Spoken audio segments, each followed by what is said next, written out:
Gamify. Gaming plus finance equals crypto gaming, or Web3 gaming, or blockchain gaming, whatever you may call it. We have many ecosystems on many blockchains where we have many games. Today, we're gonna take a spotlight and shine it on the Solana ecosystem and check out some of their games. We have shooters, we have casual games, we have MMOs, strategy games, PvP, and adventure. There's a lot of games to go over today. Welcome back to the Mindblow Show. This is your host, The Inspector, and over 70% of you watching these videos are not subscribed to the channel. So let's rectify that mistake. If you're watching this, you like the content, smack the subscribe button. We're trying to reach 100,000 subscribers by the end of the year. Let's get this show on the road. First game, in no particular order, we're gonna start with Star Atlas. I played the game. I finally got my hands on the game, and you can play it also. It's free to play. You just go in their Discord and you ask for a code, and you get access to this early alpha build. Now, I have a fairly good PC, and there was a little bit of cracking, a little bit of lagging here and there, but the game looks beautiful. Obviously, this is not even early access. This is just a sort of a play test that they give to the community to check out. Star Atlas being a huge open world, metaverse, space MMORPG. There's so many genres you can fit this game in, but at the end of the day, it is an MMO, a massive multiplayer online video game. Now, Star Atlas already has their NFT function. They have a dual token system, but as far as the earning opportunities right now are concerned, there aren't any until the game goes up, until they start a public alpha or a public beta. It doesn't make sense to have any earning opportunities anyway, but we do have NFTs and we do have the tokens already out, so let's check them out. We got the Atlas token currently sitting at $0.002 or 30 million market cap. Might be easier to talk in market cap. And then we have the second coin, the Star Atlas DAO, or Polis. The ticker is Polis, and this one has a 41 million current market cap. Obviously, both of these coins being on Solana, but going a little bit back to the gameplay here, that gliding around where you feel like Iron Man, it's pretty dope. I'm not gonna lie, it is pretty dope. Star Atlas being one of the flagship projects on Solana, and people love to talk about it. Finally, I got my hands on it. I can say from the playtest, pretty cool. I wish there was a little bit more content, but obviously we're gonna wait till there's a public version for us to play. Next game, Eve.io, a browser-based shooter where you just type in their link and immediately you can jump in and start playing. Absolutely incredible. That's what I love to see. It's so easy to start playing this game. You can connect your wallet, your NFTs, you can earn in this game. So first of all, this is a play-to-earn game. It's an FPS game on Solana, browser-based, as I said. Has a couple game modes like Deathmatch, Team Deathmatch, the Sniper Shotgun mode, the Battle Royale, the Survival, and players with NFT characters can earn Solana while playing the game for every elimination. The game's economy is powered by sponsors who fund the pot for player rewards, so sponsors benefit from advertising and the players profit from playing and earning from that pot. So every once in a while, when they have advertisers pay, they can make, for example, a $10,000 pot, and players play and basically just play the game and earn Solana. Very simple, very easy to play, loving Eve.io. It was always good, never left. Next game. We went from MMO to shooters. Now we're gonna go into the casual games until we move on to different categories. And I should also mention that every gameplay you're gonna watch in this video, except for one game a little bit later on, has been recorded by me. So it took quite a while to do this. So if you appreciate the effort, smack the like button. Always appreciate it. Seems like a stupid, simple thing to do, and it is. Takes you half a second, but it really means a lot for the YouTube algorithm. When you jump in Honeyland, they have some forms of protection against bots, because you can earn in this game. And here, you need to verify your identity, prove you're not a bot player. Once you do, immediately you're up to start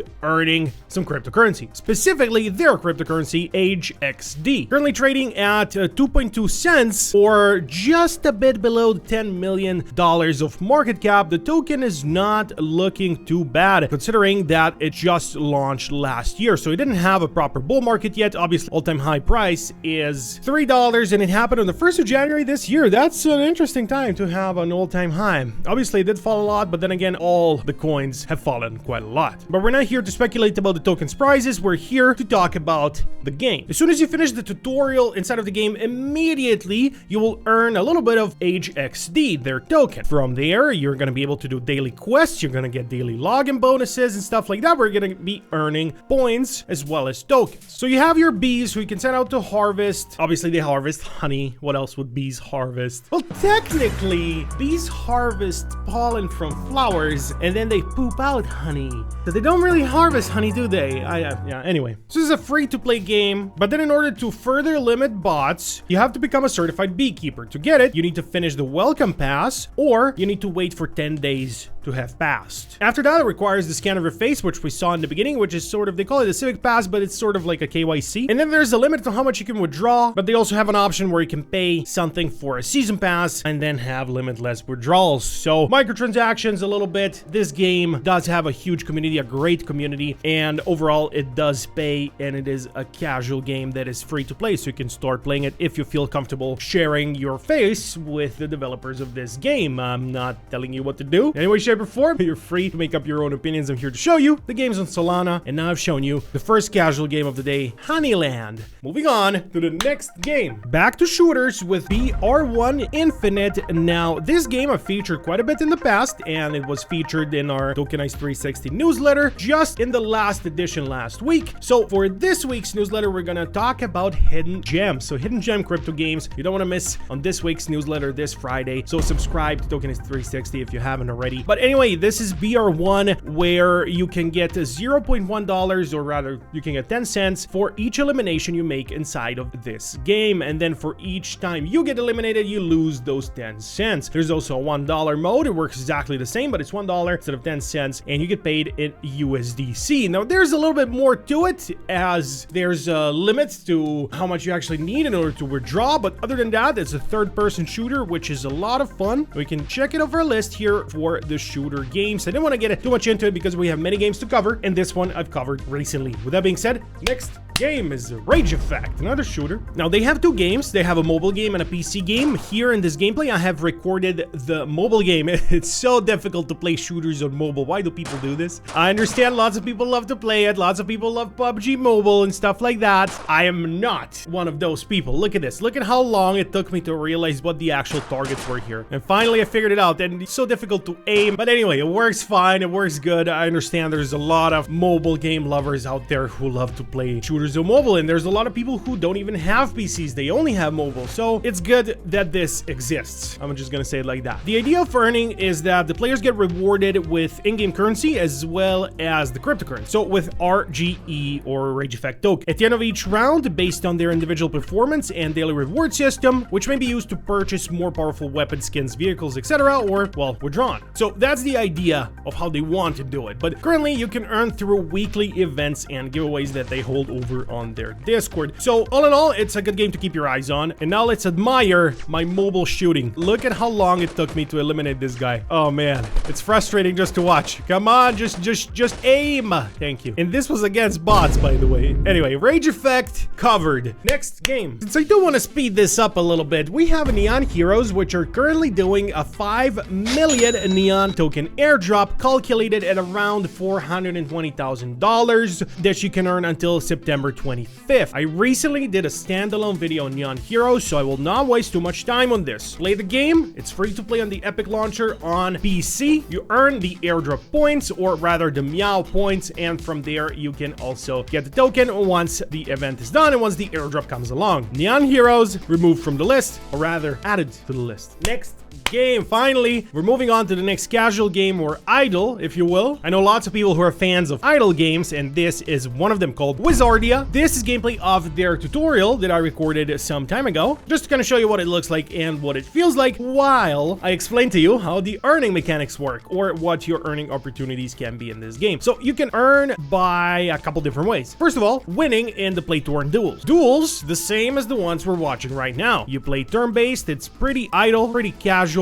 You click a button and you watch the screen and see what happens. Second is earning passive rewards through ownership of the Arena Genesis or Market Genesis NFTs. Then you can have the wizards that you're playing with. They can be NFTs. You can rent them out. And finally, you can participate in their weekly tournaments. Some of the wizards, as you can see, can sell for quite a lot. This one's selling for 7,777. I doubt anyone was going to buy this, but it does sell for that much here on their own marketplace. And they also have a main coin, the WZRD, Wizard, the Wizard token. That being said, that's our last casual game from today's list. Next game, Decimated, token ticker DIO, DIO. I have it installed on my PC and I have played Decimated in the past, even with the developers where they explained to me how everything works. But now after their new update, I forgot to update it for today's video. So in order for us not to wait for the new update to be done, I just wanted to show you from their Twitter. And I'm gonna get an epilepsy attack. What's going on here? Wow, what's with the shining lights? I hadn't put my sunglasses back on. Hey, Decimated retweeted my Solana ecosystem spotlight thingy. Nice, thank you. All right, so let's look at some of the pictures. This is post-apocalyptic, maybe even a little bit of cyberpunk elements can be added here. I think it would make it look really, really good. And it's a survival MMO game, PvP as well. So if any of you have played DayZ in the past, I absolutely love DayZ, one of my favorite Web 2 games of all time. This is a Web 3 version of that, in a way. It's very similar in the survival aspect, in the open world aspect, in the world building aspect. It's just a similar genre, let's say, but obviously the game is vastly different. It has a storyline, this is a crypto game, and now as far as the earning opportunities, they already have their token Dio, which has fallen victim to the market conditions as everything else on the market currently has. But Dio did come out all the way back in 2019, so you can see that this game has been in development for quite a while, currently at 4.3 million market cap, with the all-time high market cap actually being in 2023 at 30 million US dollars. So when we look at the market cap and the price here, and we see that it wasn't a huge difference in price, but there was a difference in market cap quite significantly. In fact, it means that they have just minted a lot more coins along the way. Gotta live off of something, gotta pay the developers, gotta pay for advertising. That's how it works. So no harm, no foul. Everything is fair here. The idea of earning in this game is to earn Dio through various activities inside of the game, and you can do many things. So possibly having certain tasks you have to do, like exploring to search for specific items and then finding them and turning that quest over, and then taking on high-risk jobs such as hijacking or escorting shipments or capturing and eliminating targets for bounties, stuff like that. It's going to be absolutely awesome. It's going to be a sort of metaverse in of itself, but more so a survival game, and I'm super excited for everything Decimated will offer in the future. That being said, second MMO is eliminated, or, well, added. Next game, we have our first strategy game, Mix Mob Racing. You can also say this is a racing game, but in a way, it's also strategy, a little bit of a strategy. It's free to play for your phones, for the mobile device. You can download it right now and start playing. And while the gameplay is going on in the background where I have wrecked my opponent, let me explain the earning opportunities in this game. So there's something called the SUD, which is an in-game currency. It's pronounced SUDS. They pronounce it SUDS or SUDS, something like that. Anyway, it's a soul-bound token in Mixmob, meaning that it cannot be transferred between players and can only be exchanged with the Mixmob wallet. So this design prevents external market forces from disrupting the game's economy, basically, or at least that's the goal. Players can earn by completing in the turbo arenas. They can earn by competing in the 4 crypto tournaments. So for the arena, you pay a fee in order to join, and then you share the pot. It's basically a wager. And then for the 4 crypto tournaments, you can accumulate, you can technically level up your NFTs. I guess you could say that, level up your NFTs in order to allow them to breed, trade them, and sell them as digital collectibles. So basically, they hold many competitions and events, and there are more ways to earn, which aren't sort of reoccurring, but basically one-time things, one-time events, one-time campaigns. More of that is on their Discord if you do enjoy the look of this game. Next game is game number 10, and the final shooter game from our list here of shooters, and it's another browser game. So you literally, you open your browser, you enter their website, you can start playing immediately. Now, I don't know if people are just very bad at this game or if I was very good at it, but it wasn't too difficult to be the #1 on the map. Or did I play against bots? Perhaps I played against bots. Mini Royale Nation has certain earning opportunities when they add Sol to the prize pool, Solana, when they add Solana. When an event comes along, you can get some of this Solana from the prize pool, usually by participating in doing the quests and doing the seasonal quests and the daily quests, and then you can earn from there, depending on how big the prize pool is. It's gonna be either less or more. Either way, the game is very, very easy to play. If you're on PC, so on the browser, you got a mouse and keyboard, you can wreck some of these noobs. I put this here, the Mini Royale Nations, as a PvP game, but in reality, it is a shooter, but I just wanted to have something else here in PvP as well. Next game on the list is Earth from Another Sun. And now Earth from Another Sun, while I did put it at shooters, it can be a PvP game. It can also be an MMORPG, which, well, it is. It's an MMO FPS game, actually. Now, I made a video about this game a year, maybe 2 years ago, where I played their early access version, and I had a lot of fun playing it, actually.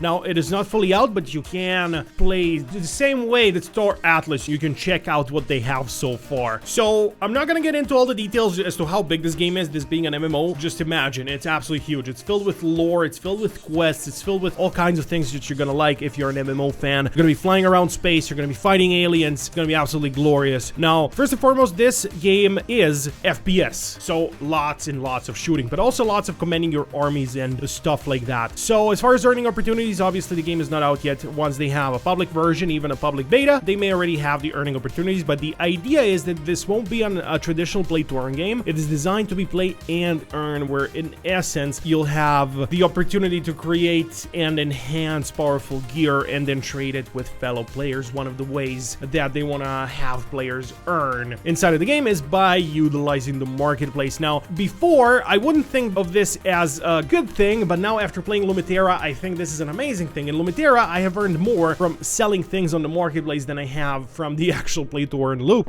Next on the list is another PvP game that in reality can be MMO, it can be strategy, can be adventure. You know, lots of these games have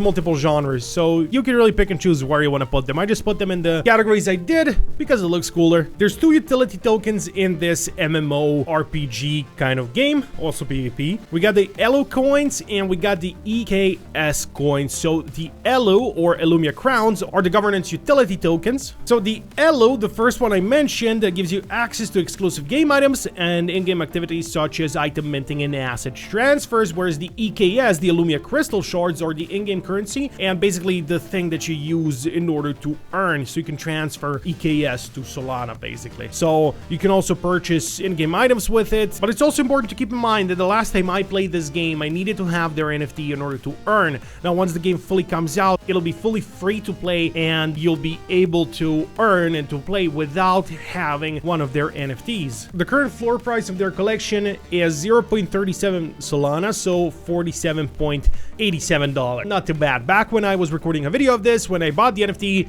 I paid a little bit more. I paid like 10 times more. Anyway, that's Legends of Illumia. Super cool game. And moving on to the game before the last game, well, next game, the Backwoods. We got the Backwoods, our only adventure game on the list here. A play to airdrop. We did so many videos on the Backwoods. I mentioned, well, just one regular video, but I mentioned it so many times in the past that we shouldn't waste too much time on the Backwoods. Just know that it's a super fun game. You can play it on your phone, you can play it on your PC, browser-based, and you can use my referral link. So in the description, you'll see a link tree. You can click on it, and then on the first page there, well, the first section, when you open the link tree, you have referrals and discounts here.